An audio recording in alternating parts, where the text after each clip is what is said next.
विद्यार्थी मित्रों, हम लोग प्रयोजनमूलक हिंदी की अवधारणा तथा विशेषताओं के संदर्भ में इससे पूर्व के वीडियो में अध्ययन कर चुके हैं। प्रयोजनमूलक हिंदी की विशेषताओं में वो एक विशिष्ट भाषा है। कृत्रिम तथा औपचारिक भाषा के रूप में प्रयोजनमूलक हिंदी को जाना जाता है।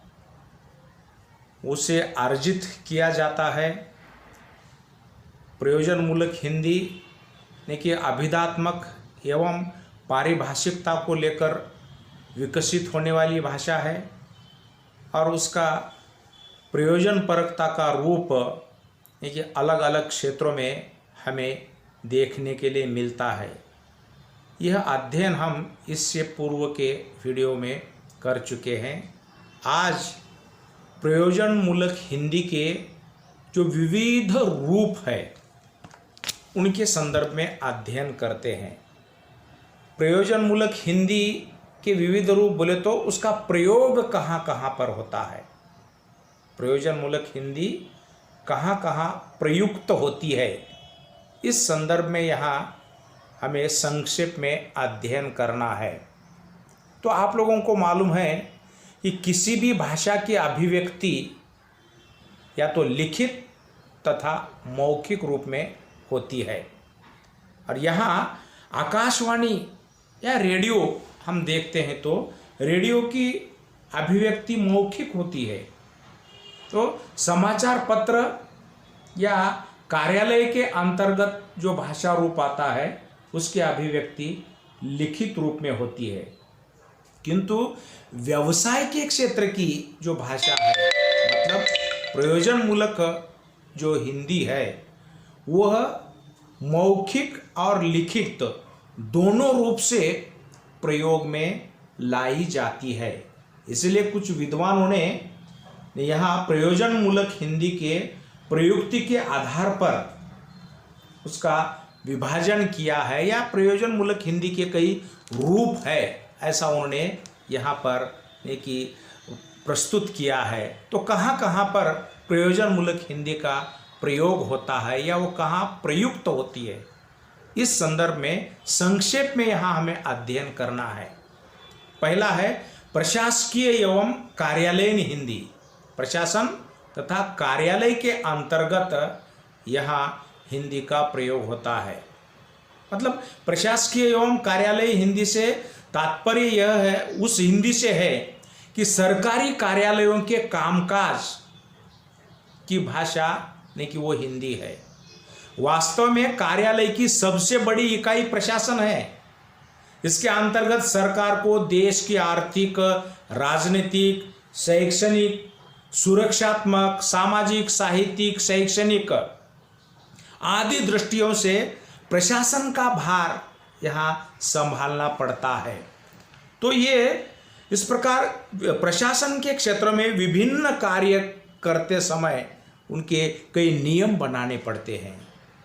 क्या अंतर्गत मंत्रालयों के भी कई पत्र व्यवहार करना पड़ता है। तो ये सभी नहीं कि प्रशासन के क्षेत्र के हिंदी के अंतर्गत आते हैं, जैसे कि प्रारूपण करना, टिप्पण लिखना, पत्राचार, सरकारी नीति संबंधी विवरण, देखिए ये सभी यहाँ प्रशासकीय एवं कार्यालयीन हिंदी के अंतर्गत आते हैं। तो दूसरा रूप है हिंदी का वाणिज्य एवं व्यवसाय की हिंदी।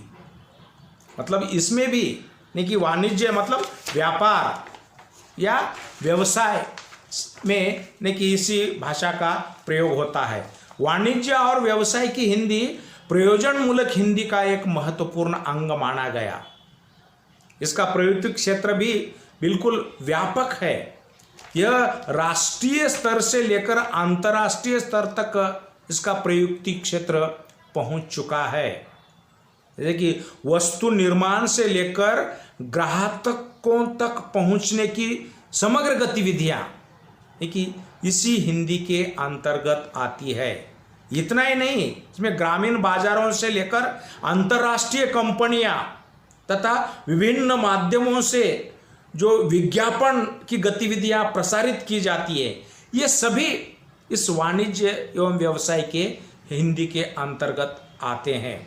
अब इसके अतिरिक्त देखिए यहाँ परिवहन, व्यापार, शेयर बाजार, बीमा कंपनी, बैंकिंग, आयात निर्यात तथा औद्योगिक क्षेत्र का सभी ये पत्र व्यवहार यानी कि इसी वाणिज्यिक एवं व्यवसाय से संबंधित हिंदी के अंतर्गत ही आता है। तो ये यानी कि वाणिज्य और व्यवसाय में भी हिंदी का या प्रयोजन मूलक हिंदी का रूप यहाँ पर पाया जाता है। अगला रूप है विधि या कानून की हिंदी। मतलब विधि मतलब कानून, उसका एक पर्यायी शब्द दिया गया है कानून। विधि की हिंदी से तात्पर्य है कानून या विधि के क्षेत्र में प्रयुक्त होने वाली हिंदी। विधि एवं कानून विषयक मामलों की कार्यवाही जिस हिंदी में होती है उसे हम विधि की हिंदी कह सकते हैं। वैसे देखा जाए तो कि क्या विधि एवं कानून की एक अपनी विशिष्ट हिंदी होती है, क्योंकि ये तकनीकी शब्दावली के द्वारा बनी हुई ये हिंदी मानी जाती है, जिसका संबंध न्यायालय तथा न्यायालय के विभिन्न समितियों से होता है, या कानून के जो विभिन्न प्रावधान हैं उन्हीं प्रावधानों से कि विधि की हिंदी का संबंध होता है। और विधि के हिंदी का क्षेत्र अत्यंत व्यापक है, क्योंकि ये न्याय प्रक्रिया का पहला आधार लिखित विधान होता है। इसीलिए संविधान के अधिनियम, स्थायी आदेश, उनके जो अलग अलग तरह के करार है, ये सभी दस्तावेज कि कानून के हिंदी के अंतर्गत आते हैं। इसलिए न्याय प्रक्रिया के निर्णय, उसके बयान, साक्ष्य, ये सभी ने कि कानूनी हिंदी के साथ जुटी हुई अवधारणा है। इसीलिए ने कि यहाँ कानून की हिंदी ये ने कि प्रयोजन मूलक हिंदी का एक विशिष्ट रूप है, ऐसा हम कह सकते हैं। अगले हिंदी का रूप है वैज्ञानिक एवं तकनीकी हिंदी। वैज्ञानिक एवं तकनीकी हिंदी मतलब विज्ञान और टेक्नोलॉजी ने आधुनिक युग में अद्भुत ऐसी उन्नति की है। विज्ञान के व्यापक प्रचार प्रसार से दुनिया के सभी देशों ने अपनी भाषाओं को कि इसके अंतर्गत ढालने का यहाँ पर प्रयास किया है। और हिंदी में भी विज्ञान और टेक्नोलॉजी की भाषा आज अधिक मात्रा में प्रयुक्त हो रही है। विज्ञान के अधिकतर विषय आज हिंदी में उपलब्ध है। वैज्ञानिक हिंदी के अंतर्गत भौतिक, रसायन, वनस्पति और जीव विज्ञान, इन चारों शाखाओं का संबंध आता है। इतना ही नहीं, इंजीनियरिंग, प्रेस, फैकल्टी आदि का भी संबंध वैज्ञानिक हिंदी से आता है। और ये जो भाषा है वैज्ञानिक हिंदी का भाषिक रूप जो होता है वो स्पष्ट रूप का होता है। इसमें पारिभाषिक शब्दावली भी होती है और उसका संरचनात्मक रूप भी कि इसका अलग ढंग का होता है। इसलिए वैज्ञानिक एवं तकनीकी हिंदी ये भी प्रयोजन मूलक हिंदी का एक विशिष्ट रूप माना गया। और अंतिम है जनसंचार माध्यमों की हिंदी। जनसंचार मतलब प्रसार माध्यमों की हिंदी। क्या आधुनिक युग में ज्ञान विज्ञान के साथ प्रसार माध्यमों की भी महत्वपूर्ण भूमिका रही है। आज हम प्रसार माध्यमों को टालकर कि जीवन जी नहीं पाएंगे, ऐसी स्थितियां निर्माण हो चुकी है। प्रसार माध्यमों को कि प्रजातंत्र का चौथा खंभा माना गया।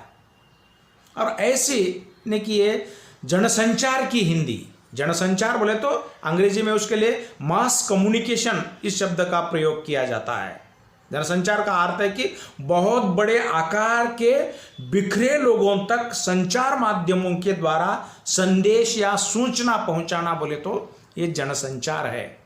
और जनसंचार माध्यमों में अपना ये समाचार पत्र, radio, Doordarshan, film, computer, internet आदि माध्यम आते हैं। उसके वैसे देखा जाए तो प्रिंट मीडिया और श्रव्य मीडिया ऐसा भी यहाँ पर भेद किया जाता है। प्रिंट मीडिया में क्या है, समाचार पत्र पत्रिकाएं, पुस्तकें, मासिक आदि आते हैं। तो श्रव्य मीडिया में radio, tape recorder, audio cassette आते हैं। और दृश्य श्राव्य मीडिया, इसमें television, video, film, computer, internet ये सब आता है। और अपना ये ऑनलाइन शिक्षा का माध्यम भी, इसे हम दृक् श्राव्य के अंतर्गत ले सकते हैं। तो ये जनसंचार के इस विविध माध्यमों में जो प्रयोग में आने वाली हिंदी एक विशिष्ट रूप की होती है। समाचार पत्र पत्रिकाओं में ने की जो हिंदी है वो लिखित रूप की है, तो ने कि यहाँ श्रव्य मीडिया के अंतर्गत आने वाली हिंदी ये उच्चरित या मौखिक रूप की होती है। तो ये सभी हिंदी का रूप आज हमें इन्हें कि यहाँ अलग अलग क्षेत्रों के अंतर्गत देखने के लिए मिलता है। इन विभिन्न माध्यमों में प्रयुक्त हिंदी जो होती है वो विशिष्ट रूप की होती है।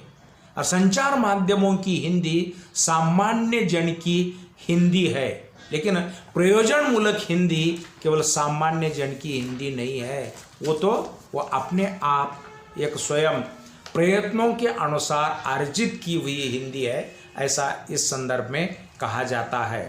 तो इस प्रकार आपके पाठ्यक्रम में 20 अंक के लिए प्रयोजन मूलक हिंदी का ये ने कि अनुच्छेद दिया गया या एक छोटा अध्याय दिया गया। तो इस प्रयोजन मूलक हिंदी के अंतर्गत हम लोगों ने प्रयोजन मूलक हिंदी की परिभाषाएं, उसकी अवधारणा, साथ ही साथ प्रयोजन मूलक हिंदी की स्वरूपगत विशेषताएं और प्रयोजन मूलक हिंदी के विविध रूप, इस तरह से ने कि 3 विभागों में हम इसी अवधारणा का अध्ययन कर चुके हैं। तो आप लोग इसे ने कि ध्यान से दोबारा तिबारा वीडियो ने कि देखने का प्रयास करें। और स्क्रीन पर भी मैंने बहुत सारे ने कि पहलू लिखित रूप से बताए हैं, तो वो सुनकर इन्हीं पहलुओं को थोड़ा ध्यान से पढ़िए, तो प्रयोजन मूलक हिंदी का ये विभाग आपको समझ में आएगा।